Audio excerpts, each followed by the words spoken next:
مشکلاتو د ختمولو او د پراخۍ د راوستو دپاره الرحمن الرحیم وظیفه ډیره زبردسته وظیفه ده. بسم الله الرحمن الرحیم. السلام علیکم ورحمت الله وبرکاته.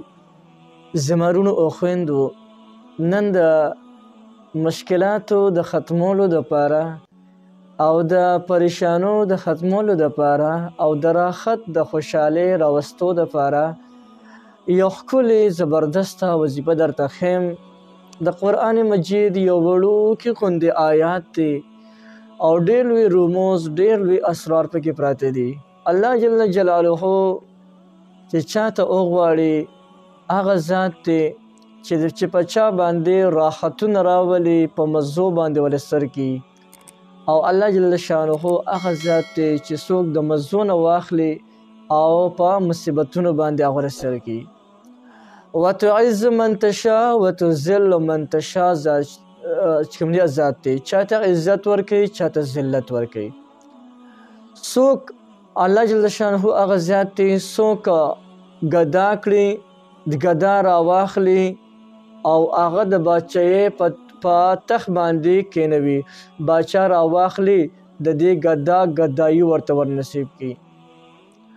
دا د الله جل شانه دا چې دی فیصلې دي. څوک غریب پیدا کوي، څوک مالدار پیدا کوي، چاله روزي لنډه کوي، چاله چې کوم دی پراخه کوي. څوک په مصیبتونو کې اخته کوي، په آفتونو کې، تکلیفونو کې، امتحاناتو کې اخته کوي، چا باندې د نعمتونو مکمل باران وکړي. لیکن یاد ساتئ چې دا دواړه په امتحاناتو کې دي. کم انسان چې دی هغه په مصیبتونو کې دی، د انسان امتحان کې ګیر دی، تکلیفونو کې دی، مشکلاتو کې دی، د انسان امتحاناتو کې ګیر دی. او الله جل شانه په امتحان کوي چې زما دا بنده په دې حالاتو کې ما ته صبر کوي او کو نه کوي.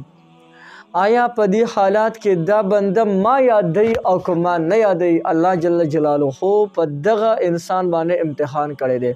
د ټولو اول که چا باندې تکلیفونه، مشقتونه، مصیبتونه راشي، د هغوی د استقامت نه کار اخلي، جزه پزه دې نه کوي، فریادونه دې نه کوي، هغوی د استقامت نه کار اخلي. دویمه خبره که په چا باندې الله جل شانه راحت راوستی دی، هغه امتحان کې دی.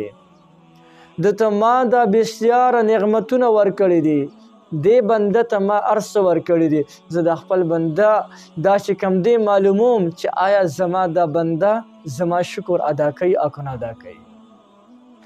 نو دواړه چې کوم دی امتحاناتو کې ګیر دي. لیکن په دې حالاتو کې موږ له پکار دي چې موږ چې دی رجوع صرف الله جل شانه ته کوو. ولې؟ الله د ټولو حاجت رواز دی، الله جل شانه د ټولو مشکل کوشا ذات دی. دا امتحانات چې چا راوستي د هغه رانه لرې کولی شي، دا تکلیفونه چا راوستي د هغه ذات رانه لرې کولی شي. په دې سخت وخت کې به صرف الله ته سوال کوو، صرف الله ته به آواز کوو، د الله ذکر به کوو. نو نن زه تاسو ته د الرحمن الرحیم یو داسې زبردسته وظیفه درته ښیمه. که دا وظیفه تاسو پابندۍ سره وکړئ، سخت نه سخت مشکل دی ستاسو ولې نه وي، الله جل جلاله به دا تمام مشکلات د ستاسو ختم کړي.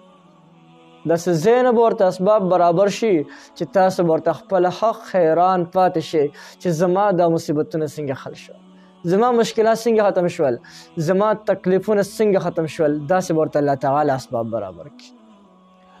راځئ زیات وخت هم نه اخلمه. د مشکلاتو د ختمولو دپاره او د خوشحالۍ د راوستو دپاره بعضې نو مخکې په کورونو کې مشکلات ډېر زیات دي، د هغې دپاره تاسو دا لازما کولی شئ. او دې نه علاوه که یو کس خپله پریشان حال وي نو هغه هم دا وظیفه بلکل کولی شي.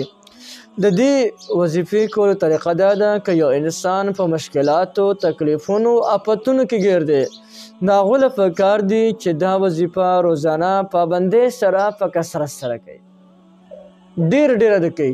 یعنی چې په هر حالت کې د ده په دې خولې باندې چې د ده په خولې باندې دا وظیفه شروع وي: الرحمن الرحیم، الرحمن الرحیم، الرحمن الرحیم. نو چې دا وظیفه شروع وي الله جل شانه به په ډېرو لږو ورځو کې ان شاء الله چې د دې وظیفې په برکت سره د تمام مشکلات ختم کړي، تمام پریشانۍ به ختم کړي او الله جل شانه به په دې کور کې د په دې اولاد کې دلته به خپل الله جل شانه خوشاله په نصیب کړي. نو یو ډېر زبردست وظیفه مې درته وښوله، تاسو هم کولی شئ، هر څوک یې کولی شي، هر چا ته د دې مکمل اجازه شته دی، هر څوک د دې مکمل پیدا غشتلی شي.